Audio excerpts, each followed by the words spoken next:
वहीं भारत और न्यूजीलैंड के बीच आज से तीसरा टेस्ट मैच शुरू होगा और क्लीन स्वीप से बचने के लिए टीम इंडिया आज ये मैच खेलती हुई नजर आएगी। सीरीज में 2 मैचों को न्यूजीलैंड पहले ही जीतकर सीरीज अपने नाम कर चुकी है। तीसरा टेस्ट सुबह 9:30 बजे से शुरू होगा। सीरीज में 2-0 से आगे है न्यूजीलैंड की टीम। तो भारत और न्यूजीलैंड के बीच 3 टेस्ट मैचों की सीरीज का तीसरा टेस्ट मैच आपको बता दूं आज खेला जाएगा और ऐसे में टीम इंडिया के लिए चुनौती होगी कि सीरीज में क्लीन स्वीप से उसे बचना होगा, क्योंकि न्यूजीलैंड जिस फॉर्म में इस वक्त खेलती नजर आ रही है, ऐसे में टीम इंडिया के लिए ये मैच जीतना बेहद अहम इस लिहाज से भी है क्योंकि विश्व टेस्ट चैंपियनशिप का अगर टीम इंडिया को फाइनल खेलना है तो इस मैच को किसी भी हालत में जीतना होगा।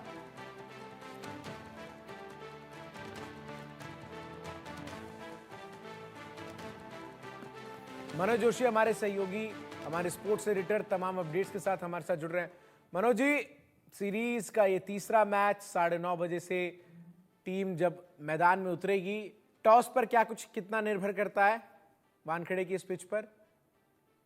देखिए, मुंबई की जो वानखेड़े स्टेडियम की पिच है, यहाँ पर अक्सर देखा गया है कि शुरुआती लम्हों में तेज गेंदबाज कहर बरपाते हैं। पिछले मैच में हेनरी नहीं खेले उनके, लेकिन विलियम राउर के हैं, साउदी हैं। अगर हेनरी को भी शामिल कर लिया तो कहीं बेंगलोर जैसे हालात ना पैदा हो जाएं जहां 46 पर हम सिमट गए थे, क्योंकि यहाँ पिच पर जो नमी होती है और जो तेज हवाएं चलती हैं अरब सागर की, वो तेज गेंदबाजों को, खासकर सीमर्स और स्विंग बॉलर्स को बहुत मदद पहुंचाती हैं। अगर आप यहां पर 2 घंटे 1.5 घंटे लंच तक का समय आपने निकाल लिया तो फिर यहां पर हमने बड़ा स्कोर बनते हुए भी देखा है। तो सेफर साइड यही है कि आप टॉस जीतिए, पहले फील्डिंग करने का फैसला कीजिए, वो बेहतर होगा।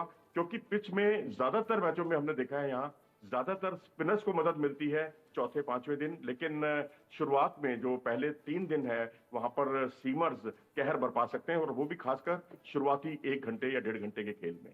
जी बिल्कुल। और जिस तरीके से इस पूरी सीरीज में टीम इंडिया का प्रदर्शन मनोज जी रहा है, प्लेइंग 11 में क्या कुछ बदलाव आज आप उम्मीद कर रहे हैं? देखिए, ये बड़ा असमंजस की स्थिति है कि क्या हम 3 स्पिनर और 2 पेसर्स के साथ जाएं या 3 पेसर्स और 2 स्पिनर्स के साथ जाएं। अगर टॉस हम जीतते हैं या पहले बल्लेबाजी करने का हमें फैसला करते हैं तो आप 3 स्पिनर्स के साथ जाइए। पहले फील्डिंग करने का अगर हम फैसला करते हैं तो 2 की जगह आप 3 पेसर्स के साथ भी जा सकते हैं।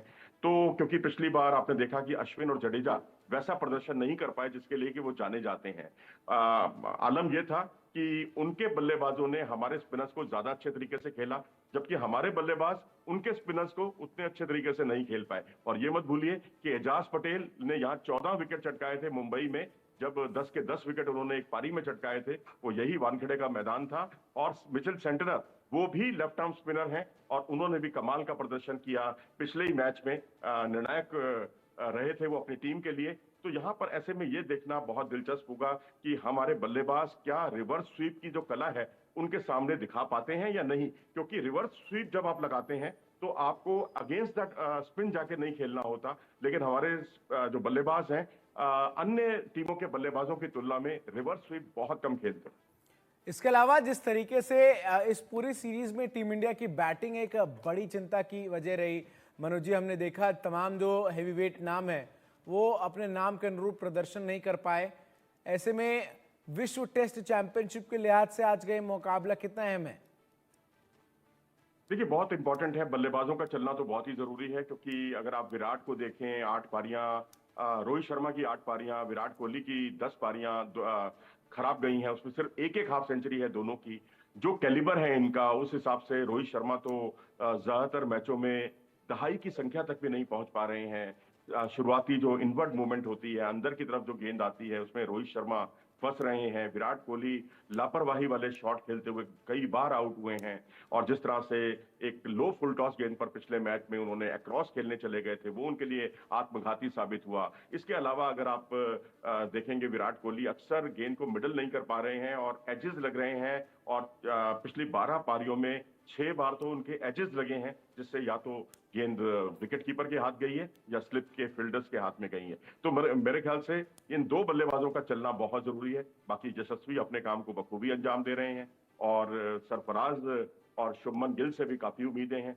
अगर ऐसा ही प्रदर्शन करते रहे और उसमें विराट और रोहित का प्रदर्शन और जुड़ जाए तो मेरे ख्याल से हम बड़ा स्कोर खड़ा कर सकते हैं। मनोज जी, एक सवाल और है कि अजिंक्य रहाणे और चेतेश्वर पुजारा की कमी इस टीम को मुझे लग रहा है बहुत ज्यादा खल रही है। आपको टेस्ट में ऐसे बल्लेबाज चाहिए जो रुककर एक दिन पूरा खेल सके, 100 गेंद खेल ले, रन भले ही 20-30 बनाए।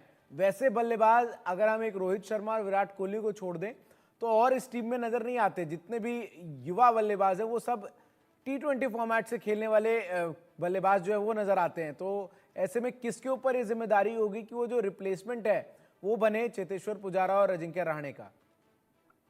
मैं तो कहता हूं मौजूदा फॉर्म को देखते हुए विराट और रोहित को भी क्यों छोड़ा जाए, उनको भी अपवाद स्वरूप क्यों लिया जाए, क्योंकि वो भी बिल्कुल नहीं चल पा रहे हैं। तो अब ऐसी स्थिति में चेतेश्वर पुजारा आपने बहुत अच्छा नाम लिया, एक ऐसा खिलाड़ी जो जिसने मैच जिताए भी हैं, मैच बचाए भी हैं आपको। और ब्रिस्बेन गाबा में जो हमने जीत का सेहरा जो है शुभमन गिल और ऋषभ पंत के सिर पर बांधा था, उसकी आधारशिला रखने वाले पुजारा ही थे, जिन्होंने शानदार हाफ सेंचुरी बनाई थी। शरीर के हर हिस्से में उनके करीब करीब गेंद लगी थी बहुत, तब भी उन्होंने हिम्मत नहीं हारी।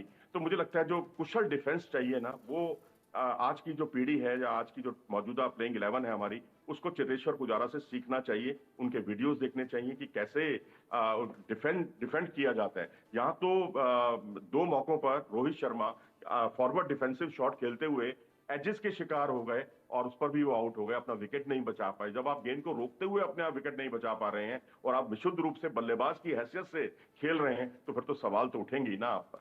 जी। और चूंकि जब हम पुजारा की बात कर रहे हैं मनोज जी, पुजारा ने रिटायरमेंट नहीं लिया है अभी, तो गुंजाइश है क्या उनकी वापसी की? पुजारा हो या फिर रहाणे हो, दोनों की? देखो जी, पुजारा ने पिछले मैच में सेंचुरी भी बनाई है, 150 के आसपास रन बनाए हैं। और अब क्योंकि टीम मैनेजमेंट जो है पीछे नहीं सोच रहा, आगे की सोच रहा है, आगे चल लेकिन कोई मतलब नहीं है आगे की सोचने का। आप वर्तमान में जियो, फ्यूचर की चिंता मत करो। पड़ोसी मुल्क पाकिस्तान का उदाहरण आपके सामने है, जो लगातार 3 साल से अपने कंट्री में एक भी मैच नहीं जीत पाया था, उसने सीरीज जीत ली उस इंग्लैंड से जिससे वो क्लीन स्वीप का शिकार हुआ था पिछली बार। इस बार उसने इंग्लैंड को अपने जमीन पर बहुत अच्छे तरीके से हराया, क्योंकि उसने कई क्रांतिकारी कदम उठाए, बड़े कदम उठाए। बाबर आजम से लेकर तमाम शाहीन शाह अफरीदी और नसीम शाह सबको बाहर बिठा दिया और कई 36 साल के 38 साल के प्लेयर्स को टीम में शामिल किया। मतलब वर्तमान में जियो और फ्यूचर की चिंता आप ना करो, वो एक आदर्श स्थिति है। वो आदर्श स्थिति तो है, लेकिन एक और अहम सवाल है, जिस तरीके से ये पूरी सीरीज टीम इंडिया खेली है, बॉलिंग के लिहाज से अगर हम बात करें, स्पिनर्स जिनसे उम्मीद रहती है कि वो भारत की पिचों पर ऐसी गेंदबाजी करे कि जो टीम है सामने वाली वो धराशायी हो जाए, वैसा हुआ नहीं स्पिनर्स के साथ भी। चाहे वो अश्विन हो, जडेजा हो या फिर और भी स्पिनर्स, एक वॉशिंगटन सुंदर, अब बात ले लीजिए अगर आप पिछले मामले में तो मुकाबले में। ये बिल्कुल सही कहा आपने, वाशिंगटन सुंदर ने बहुत ही बेहतरीन गेंदबाजी की, दोनों पारियों में उन्होंने कमाल का प्रदर्शन किया। लेकिन जिस तरह से जडेजा बिल्कुल बेअसर साबित हुए, विकेट टेकिंग बॉलर ही नहीं लगे। अश्विन को देखें, अश्विन बेअसर साबित हुए। ऐसा हमने कभी अपनी कंडीशंस में उनको जूझते हुए कभी नहीं देखा इन दोनों बॉलर्स को। और अगर आप टॉम लाथम को देखें, जिस तरह से उन्होंने स्पिनर्स की धुलाई की है, वो मैं समझता हूं दोनों टीमों के बीच का एक बहुत बड़ा अंतर साबित हुआ। लेकिन टॉम लाथम से हमारे भारतीय बल्लेबाजों को सीखना चाहिए, मैं तो कहूंगा। जी बिल्कुल।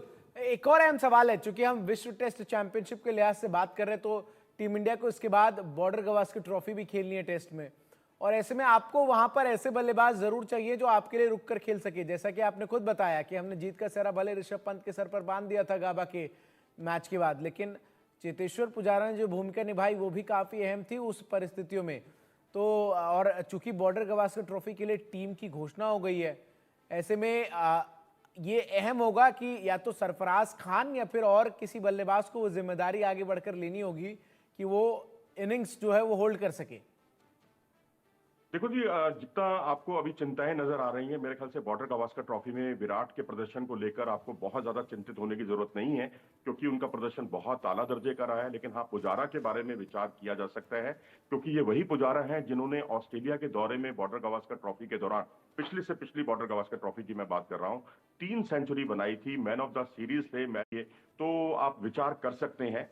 रहाणे के लिए तो मैं नहीं कहूंगा, लेकिन यही है कि अब क्योंकि केएल राहुल भी नहीं चल पा रहे हैं, सरफराज जो है विदेशी पिचों पर खेलने का उनको कोई तजुर्बा नहीं है, तो मेरे ख्याल से आप वर्तमान में अगर आप देखें, फ्यूचर की चिंता अभी ना करें। अभी तो चिंता सिर्फ ये करें कि हमारी किसी तरीके से हम बॉर्डर गावस्कर ट्रॉफी के फाइनल में पहुंच जाएं, क्योंकि 4 मैच अभी जीतने हैं हमें। यहां कहीं हम हार गए, क्लीन स्वीप के शिकार हो गए, तो पुलिंदा बंधना करीब करीब तय है। फिर हम दूसरी टीमों का मुंह ताकते रह जाएंगे। और आप ये मत भूलिए कि साउथ अफ्रीका बहुत तेजी से आगे बढ़ रहा है। उसने बांग्लादेश को बांग्लादेश में हराया है, वो भी एक दावेदार के तौर पर उभर कर सामने आया है। श्रीलंका भी अभी अपनी कंट्रीज में वो भी बहुत खतरनाक है।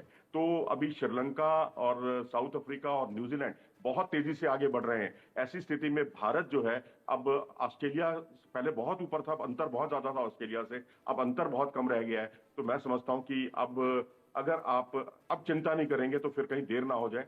पुजारा को आप लाइए, कम से कम एक खिलाड़ी को तो आपको लाना ही होगा। और रहने, क्योंकि स्ट्रोक प्लेयर भी हैं, पुजारा भी स्ट्रोक प्लेयर हैं, जरूरत पड़ने पर वो तेज मतलब गेंद को मिडल करना जानते हैं। तो इस वक्त जब आपसे गेंद मिडल ही नहीं हो पा रही है, वो भी विराट और रोहित जैसे बल्लेबाजों से, तो ऐसी स्थिति में मैं समझता हूं विचार करना चाहिए, गंभीरता से विचार करना चाहिए। गंभीरता से विचार करना चाहिए। अगर टीम इंडिया टॉस जीतती है, फैसला क्या होना चाहिए मनोज जी? गेंदबाजी करे मेरे रोहित ख्याल से शर्मा? पहले आप फील्डिंग मेरे ख्याल से आप पहले फील्डिंग कीजिए, क्योंकि बैटिंग तो आप तब कीजिए जब आपकी बल्लेबाजी 2 घंटे शुरू के निकाल ले। क्योंकि हम बेंगलोर में हम एक्सपोज हो चुके हैं, सीम फ्रेंडली पिच थी, हम एक्सपोज हो गए और हम 46 पर हमारा पुलिंदा बन गया। यही पुलिंदा बंधना हमारा बांग्लादेश के खिलाफ भी करीब करीब तय था। वो तो अश्विन और जडेजा ने बचा लिया हमें, नहीं तो वहां भी हम 100 रन के अंदर आउट हो रहे थे बांग्लादेश के अगेंस्ट। तो अब ऐसी स्थिति में सेफर साइड यही है कि आप पहले फील्डिंग कर लीजिए, तो बेहतर रहेगा। क्योंकि उनके जो सीमर्स हैं, विलियम राउर के, जिस तरह की गेंदबाजी करते हैं, अनप्लेबल गेंदें होती हैं उनकी, और इंडियन सब कॉन्टिनेंट में उनको काफी कामयाबी भी मिली है। बेशक ये श्रीलंका में हार के आए हैं न्यूजीलैंड, लेकिन राउरके ने बहुत प्रभावित किया है। सऊदी ज्यादा विकेट नहीं चटका रहे हैं, लेकिन जो ट्रम्प कार्ड है भारत का, उसको वो उखाड़ देते हैं। और उसके बाद तीसरे हेनरी हैं, उनकी कभी भी वापसी हो सकती है। वो हमेशा से ही भारत के लिए एक अबूझ पहेली साबित हुए हैं। विलियमसन वापसी कर रहे हैं क्या इस मैच पे मनोज जी? विलियमसन नहीं खेलेंगे जी, विलियम राउरके की बात कर रहा हूं मैं, कि वो जरूर खेल रहे हैं तेज नहीं, गेंदबाज के तौर पर। खबरें ऐसी आई थी कि केन तीसरे विलियमसन नहीं टेस्ट खेल रहे मैच में बिल्कुल ये स्पष्ट केन हो गया। विलियमसन नहीं खेल रहे हैं, जैसे कि खबरें वहां से मुंबई से मिली हैं। ठीक है, इसके अलावा एक गेंदबाज का नाम लेना बहुत जरूरी है। क्या टीम इंडिया अपने पेस अटैक में टेस्ट फॉर्मेट में उनके न मौजूद होने को मिस कर रही है? मोहम्मद शमी मोहम्मद शमी की कमी खल रही है जी। अब देखिए, जो चीजें अपने हाथ में नहीं है उस पर हम क्या विचार करें, लेकिन हाँ, चिंतित होना बहुत लाजमी है। क्योंकि ये कहा जा रहा था कि आकाशदीप उनका विकल्प है, क्योंकि सीम मूवमेंट जितनी अच्छी शमी के पास है, वैसे ही आकाशदीप के पास है। दोनों बंगाल से खेलते हैं और दोनों का प्रदर्शन भी बहुत ही सराहनीय रहा है, शानदार रहा है।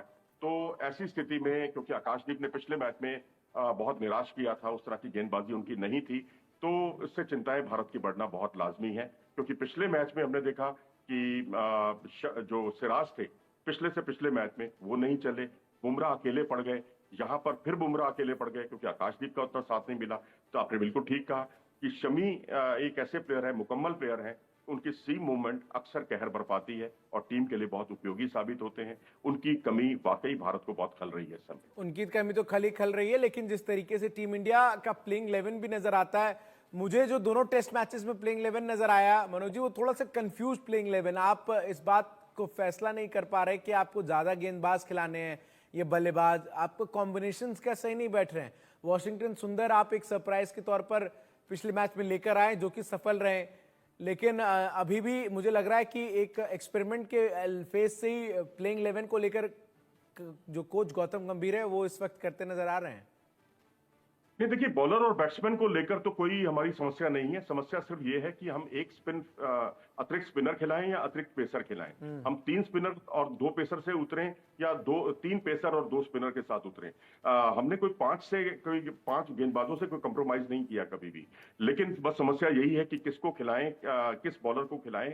क्योंकि यहाँ पर सीम फ्रेंडली पहले 3 दिन तक रहता है मामला, तो यहाँ आप एक अतिरिक्त पेसर के साथ जा सकते हैं। लेकिन ज्यादा समय जो है यहाँ स्पिनर्स को मदद मिलती है, आखिरी 2 दिनों में भी और तीसरे दिन भी लंच के बाद से स्पिनर्स को काफी मददगार साबित होता रहा है। और भारत का प्रदर्शन भी यहाँ काफी अच्छा रहा है। हमने न्यूजीलैंड को हराया भी था। ये वही मैच था जिसमें न्यूजीलैंड की तरफ से एजाज पटेल ने सभी 10 विकेट चटकाए थे, लेकिन मैच भारत जीता था। तो भारत का एक लकी ग्राउंड कह लीजिए, यहीं पर ही हमने 2011 का वर्ल्ड कप जीता था। बिल्कुल, वानखेड़े से तो टीम इंडिया का बहुत पुराना रिश्ता है। वर्ल्ड कप हमने जीता है, कई बड़े मैचेस वहां जीते और स्कोर्स भी भारत के बल्लेबाजों ने बड़े लंबे लंबे छक्के जो है वो स्टेडियम में मारकर बनाए हैं। बहुत बहुत शुक्रिया मनोज जी आपका हमारे साथ जुड़कर तमाम जानकारी दर्शकों तक पहुंचाने के लिए।